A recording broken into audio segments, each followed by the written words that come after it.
Ang nakaraan nang nakuha na ng skeleton si JJ, hindi alam ni Mami kung anong gagawin niya hanggang sa nakita niya si Steve na tumulong sa kanya.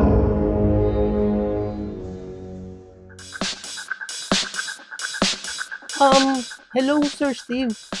Tutulungan niyo ba akong mahanap si JJ? Oh yes, of course. I will help you. But first, we need to get ready with our adventure. Ano po ibig sabing adventure? We need to wear this helmet. Ay, Sir Steve, hindi po kakasya sa akin yan. Ganun ba?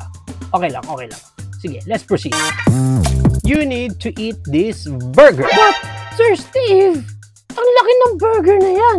Hindi ko maubos yan. Ganun ba? Sige, let's proceed. Kung hindi mo makakain yung burger, inumin mo na lang itong potion natin dito. Ay, kailangan ko bang ubusin lahat yan? Hindi naman. Mga kadagdag kasi yan sa lakas natin. Ayan, siguro pwede pa. Sige, inumin ko na yan.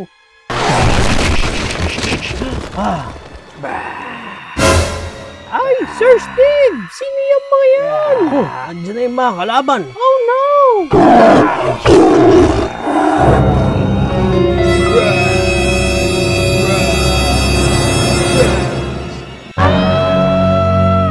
Makakaligtas pa kaya sila Mami, Steve at Dennis sa kamay ng zombie hamburglar? Makikita pa kaya nila si JJ? Abangan sa susunod!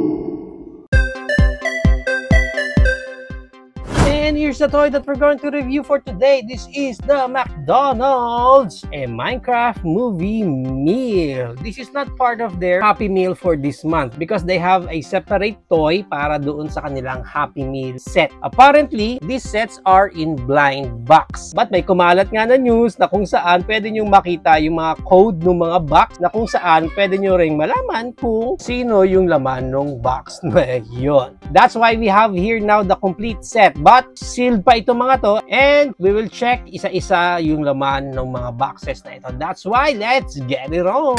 And pag nakakuha nga kayo, ganito ang klaseng packaging ang meron siya. Minecraft na Minecraft talaga yung dating niya, which is good packaging. And dito sa baba, makikita nyo nga dyan yung last 2 digit, yun yung pinaka-code daw ng mga characters sa loob. So check natin kung sino laman ito. And pag na-unbox natin siya, may kasama lang siya ditong paper na pwede nyong basahin by choice. And included din yung card. So once na nakuha nyo itong card na to, obviously yun din yung makukuha ninyong character. This one we have here si Birdie, and ang ganda nung card nila kasi reflectorized yung pagkaka-print. Di ba? Ang ganda. May QR din ha. We will create another video for this. And as you can see here, naka-paper pa si Birdie. Ang ganda rin ng paper na ginamit sa kanya, parang pangbalot ng burger nila. And we have here na si Birdie. Check muna natin details niya. Ayan, ganda. May ponytail siya dito. And hard plastic yung ginamit sa kanya. Ayan pa yung details niya sa side, sa likod. Ayan.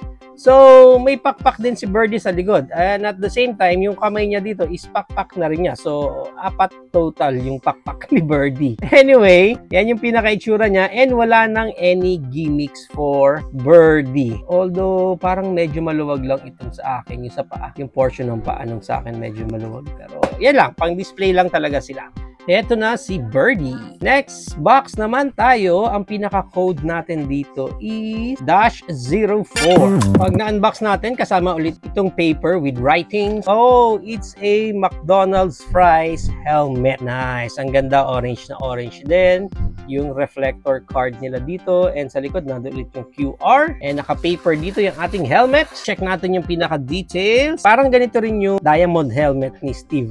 Pero this one, of course, is naka-customized as parang fries. Yan, check natin sa likod pa. Ang ganda. Ang ganda naman, maganda naman. Ngayon, ang question natin is, kasya ba kay Birdie? Parang hindi naman kasya kay Birdie. Hindi kasya kay Birdie. Maluwag sa kanya. So, ito na ang ating McDonald's fries helmet. Next, we have here Yung code natin is -03. And pag na-unbox natin, nandito ulit yung paper. And we have here si Grimace. Nice! Purple naman yung card dito ng Grimace. Ang gusto ko talaga yung pagkaka-reflector effect. Then, on paper natin dito si Grimace. And as you can see here, yung details niya. Yan, blocks na blocks talaga siya. No? Okay, yan ang pinaka-itsura niya. Sa ibabaw, sa ilalim. May McDonald's pa na logo doon. Buti na lang flat yung ibabaw niya kasi kung medyo naka-curl na pataas, yun na yun. Okay, so according to my son, this one daw is shaped like Ender Dragon egg. Can we call this a Grimace egg? Eto na si Grimace sa kanyang Ender Dragon egg shape. Next, we have here yung -05. Pag na-unbox natin siya, nandito ulit yung paper natin with writings. And ang nakuha natin is the burger block. Right? And then this one is red na red naman yung pagka-reflector card natin dito. I-unpaper natin ang ating burger. Check natin yung details. Ayan. Of course, sa una parang di mo ma-realize na burger block ito. Nandiyan yung ating mga patties, yung mga cheese, and then here, nandito yung mga sesame seed sa ibabaw. Actually, sesame seed, hindi siya sticker or hindi siya printed, or hindi siya painted. This one is parang meron talaga siyang mga peraso ng blocks na yun ang nilagay nila mismo dyan, which is good, di ba? Halata mo kaagad kung sticker or hindi. Pero maganda yon ginawa nila doon. Kasi dito sa part na to, sa side ng burger, looks like sticker lang yung kinabit. Pero dito, may sarili talagang pieces, yung mga sesame seeds natin dyan. And then sa ilalim yung logo lang ng McDonald's. So, eto na ang ating burger block. Next, we have here yung code -06. And pag na-unbox natin, meron ulit siyang paper with writings. And we have here, this one is potion. Pero, ano kaya yung product ng McDonald's na to? Is it orange juice or mango something?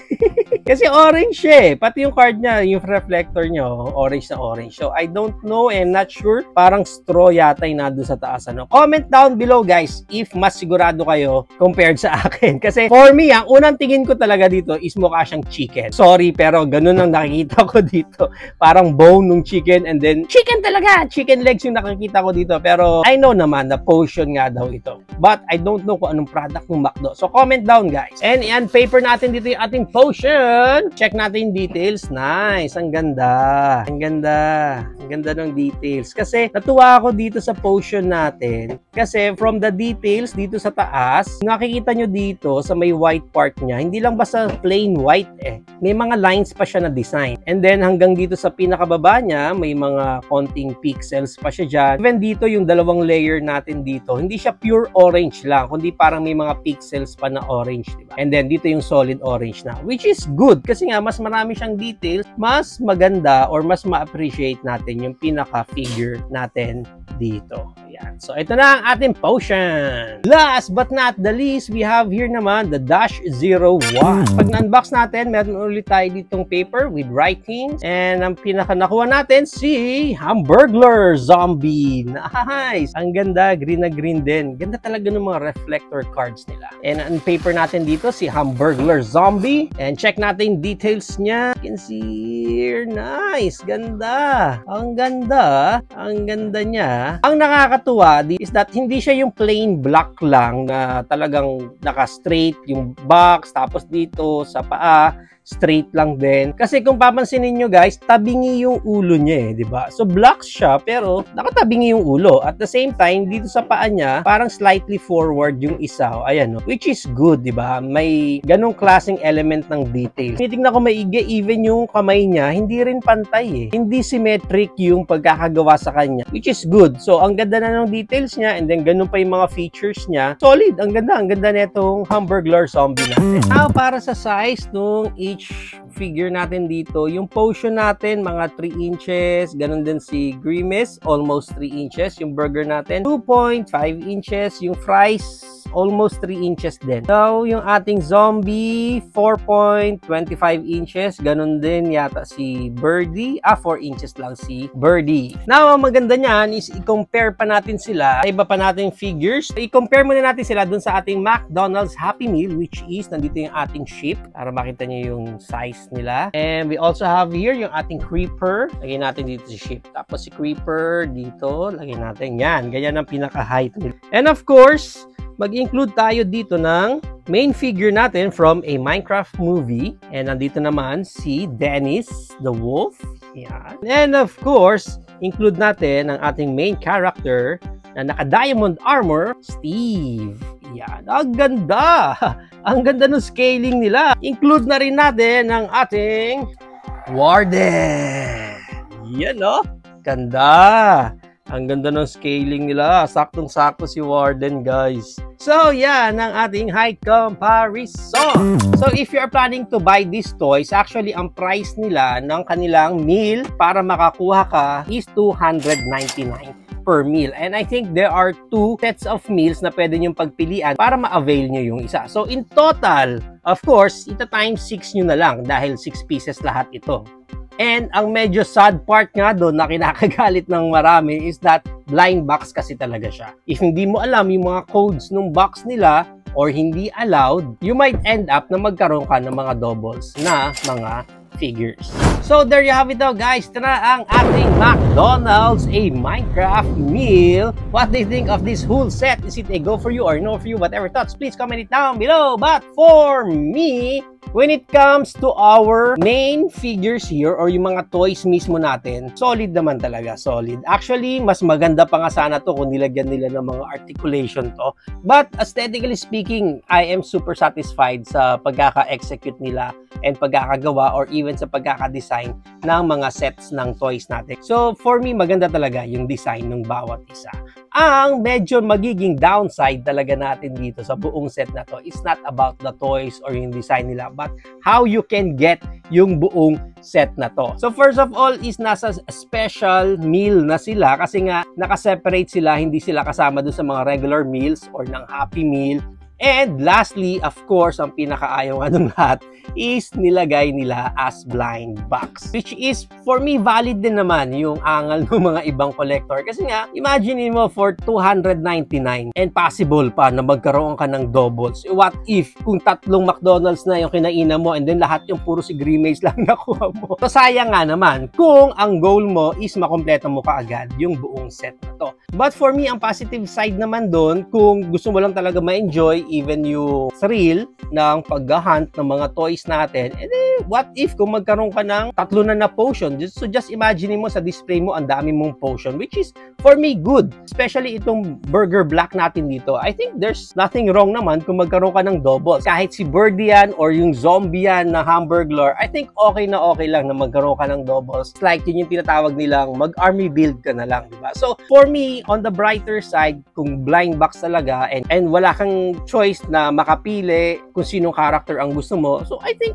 okay lang yun na magkaroon ka ng doubles, at least magkakaroon ka ng army build. Imagine mo kung ilang Grimace na yan sa display mo. Ang ganda rin tingnan nun, di ba? Ang cute nun na ang dami mong Grimace dun sa display mo. Ang pinaka-favorite ko sa lahat dito, guys, is itong si Hamburglar Zombie. Parang gusto ko tuloy mag-army build neto kasi imagine mo ang dami mong Hamburglar Zombie, no? Tapos yun yung lalabanan ni Steve.